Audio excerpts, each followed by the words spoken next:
இன்று தைலாபுரம் தோட்டத்தில் மருத்துவர் அன்புமணி அவர்கள் சந்தித்து பேசியிருக்கிறார். இதை மனதார வரவேற்கிறேன்.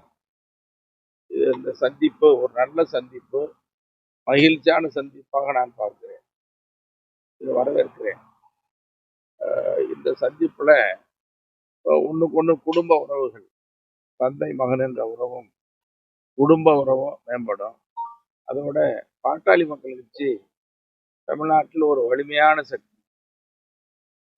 மருத்துரையா அவர்கள் இயக்கம் தொடங்கிய காலத்திலிருந்து இன்று வரை மருத்துரையா அவர்களை பற்றி அறியாதவர்கள் யாரும் இல்லை. மூத்த தலைவர், அவர் தவிர்க்க முடியாத சக்தின்னு எல்லாரும் பேசின நிலைமையில இடையில கொஞ்சம் தேக்க நிலை, தொய்வு நிலை இருந்துச்சு. அதெல்லாம் மாறி ஒரு சந்திப்பு என்பது மக்கள் மத்தியில பேசப்படும் பொருளாகவும், இதுக்கு மேல தந்தை மகன் ஒன்றிணைந்தது பாட்டாளி மக்கள் கட்சிக்கு நல்லது என்ற செய்தியை தான் என்னால பார்க்க முடியும். இந்த சந்திப்பு இன்னும் கொஞ்சம் முன்னால நடந்தா இன்னும் கொஞ்சம் நல்லா இருந்திருக்கும். நல்ல பாட்டாளி மக்கள் கட்சி ஒரு வலிமையான கட்சியா மீண்டு இருந்திருக்கு. இருந்தாலும் பரவாயில்ல, காலம் தாழ்த்தினாலும் கூட இந்த சந்திப்பு நல்ல சந்திப்பு தான். இனி இது நல்ல நோக்கத்தோடு நல்ல தொடரும் என்பதை நான் வரவேற்கிறேன். இதுவரைக்கும் நன்றி. பாட்டாளி மக்கள் கட்சி தலைவராக டாக்டர் ராமதாஸ் நீடிப்பாரா, இல்ல அன்புமணியும் பாட்டாளி மக்கள் கட்சி இருக்குமா சார்? இப்ப தலைமை தான் எங்க இன்னைக்கு மருத்துரையா அவர்கள் மருத்துவர் அன்புமணியும் சந்தித்திருக்கிறார்கள். சந்தித்ததுதான் முக்கியமான செய்தி. மேற்கொண்டு செயல்பாடுகள் எப்படி இருக்கு என்னங்கிறது நான் கலந்து பேசி முடிவு பண்ணுவாங்க. இதுல உதாரணத்துக்கு பாத்தீங்கன்னா, பாட்டாளி மக்கள் கட்சி 2 மாவட்ட செயலாளர்கள், 2 ஒன்றிய செயலாளர், நகர பேரவை செயலாளர் அப்படிதான் நிலைமை இருக்கு. இதெல்லாம் குறையணும் அப்படின்னா மருத்துரையா அவர்களும் மருத்துவர் அன்புமணி அவர்களும் கட்சி நிர்வாகிகளை எல்லாம் அழைச்சி பேசி எல்லாம் இனிமேல் ஒன்னா இருக்கணும், ஒற்றுமையா சேர்ந்து செயல்படணும்னு சொல்லிட்டா முடிஞ்சு போச்சு. அதுக்கு மேல எல்லாம் சரியா இருக்கு. தமிழக வெற்றி கழக விஜய் சட்டமன்றத்துல ஒரு சைகை காமிச்சு பேசிக்கிறாங்க சார். அதுல சில எதிர்கட்சிகள் தான் மாண்பை மீறிட்டாரு அப்படின்னு. நீங்க ஒரு முன்னாள் சட்டமன்ற உறுப்பினர், மூத்த உறுப்பினர், நீங்க நிறைய முறை உறுப்பினரா சட்டமன்ற உறுப்பினரா இருக்கீங்க. இதை எப்படி சார் நீங்க பாக்குறீங்க? நீங்க சொன்னீங்க சட்டமன்றத்துல மூத்த உறுப்பினர், சட்டமன்ற நிகழ்வு பத்தி எல்லாம் கேக்குறீங்க. இப்போ தமிழ்நாட்டுல நிரந்தரமா இருந்த திராவிட முன்னேற்ற கழகம், அண்ணா திராவிட முன்னேற்ற கழகம், பாட்டாளி மக்கள் கட்சி, இந்திய தேசிய காங்கிரஸ், பொது உடைமை கட்சி, 2 பொது உடைமை கட்சிகள், விடுதலை சிறுத்தைகள், நாம் தமிழர் கட்சி, நிறைய கட்சிகள் இருக்கின்றன. நிறைய கட்சிகள் இருந்தாலும் கூட புதிய கட்சியா தொடங்கி தமிழக வெற்றி கழகம் ஒரு தனி பெரும்பான்மையா ஜோசப் விஜய் அவர்கள் தலைமையில வெற்றி பெற்று ஆட்சி அமைக்கப்பட்டுள்ளது. இப்ப சட்டமன்ற கூட்டம் முதல் ஆளுநர் உரை, 17வது சட்டமன்றத்துடைய முதலாவது ஆளுநர் உரை முடிஞ்சிருக்கு. 3 நாள் தான் நடந்திருக்கு. அடுத்து ஒரு முதலமைச்சரை பத்தி அல்லது அரசாங்கத்தினுடைய செயல்பாடுகளை பற்றி சொல்லணும்னு சொன்னா உடனே எடுத்த உடனே சொல்லக்கூடாது, சொல்றது சரியாவும் இருக்காது.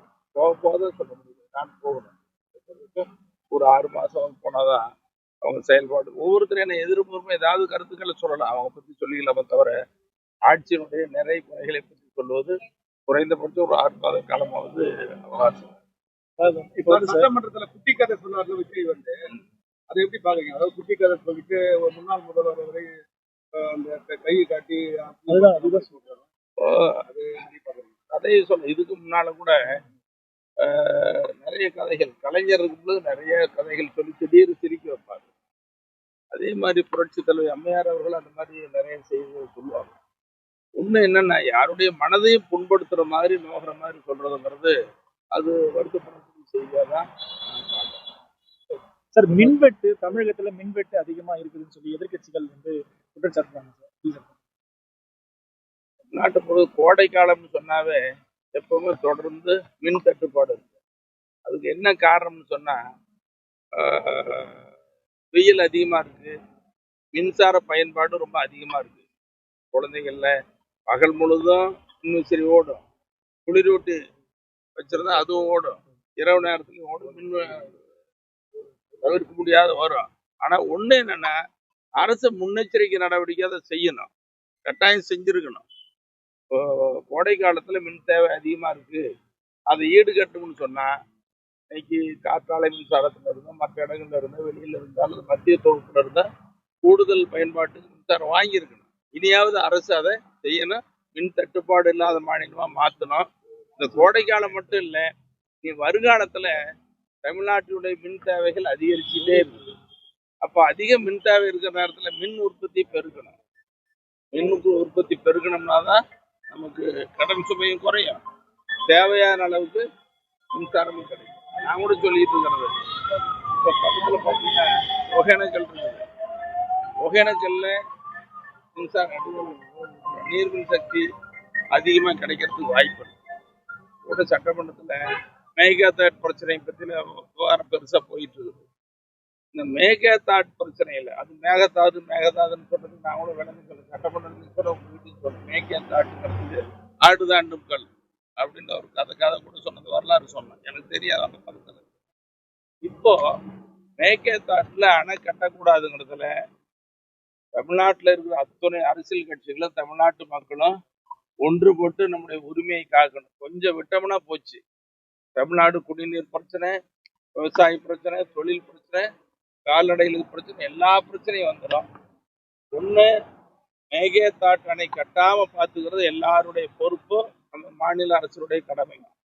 அதே நேரத்துல மத்திய அரசும் கடைமடை மாநிலத்தினுடைய உரிமையை பாதுகாக்கணும். இது மத்திய அரசுடைய கடமையா நாங்க கருதுறோம். அதோட மேகதாட்டு சொல்றாங்கல்ல, அதுக்கும் கீழே ஒகேனக்கலுக்கு மேல அணைக்கட்டுன்னு சொல்லி காமராஜர் காலத்துல சொல்லப்பட்ட திட்டம். அதை நான் தொடர்ந்து பல முறை சொன்னேன், உங்ககிட்ட சொன்னோம், சட்டமன்றத்தில் கூட பேசணும். அந்த திட்டத்தை கொண்டு வந்தோம்னு சொன்னா தமிழ்நாட்டுக்கு தேவையான அளவு தண்ணி கிடைக்கும். மத்திய அரசாங்கமும் அதை பத்தி சிந்திப்பாங்க. அவங்க மேகதாட்டுல கட்டுறாங்க, இவங்க கீழே அணை கட்டுறதுக்கு கேட்கறாங்க. இப்ப யோசிக்க வேண்டியதா இருக்கும்.